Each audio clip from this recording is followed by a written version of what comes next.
Ma'am Giselle, may good news po ako sa inyo. Hawak. Ang susunod na programa ay rated PG. Ito ay nangangailangan ng patnubay at gabay ng magulang para sa mga batang manonood.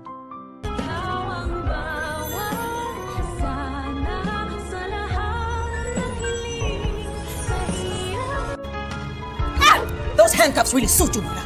In a few moments, Mukhang tuluyan nang naibalik ni Annalyn ang kanyang pagiging young genius nang dahil sa ginawa niyang paraan na paglalagay ng tracking device kay Zoe para mapatunayan nila na ito nga ay nakikipagkita kay Moira. At hindi nga nagkamali si Annalyn dahil kitang-kita nila kung paano nag-uusap ang mag-inang demonyitang sila Moira at Zoe. At para wala nang kawala itong si Moira ay tuluyan nang nagdala ng mga pulis itong si Robert para tuluyan ng pusasan ang kanyang demonyitang asawa. At habang dinadampot nga itong si Moira ay para siyang tangang sisigaw-sigaw.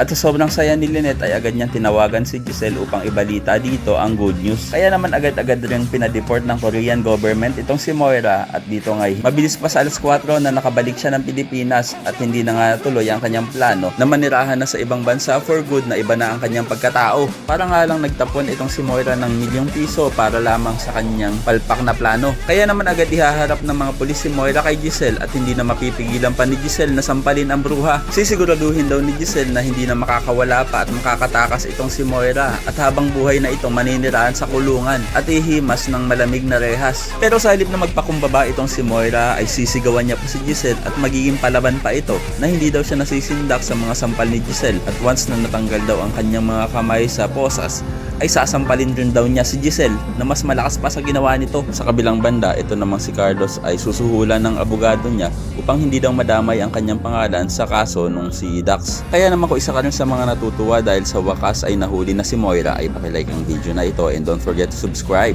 Thanks for watching and see you next time. Bye-bye!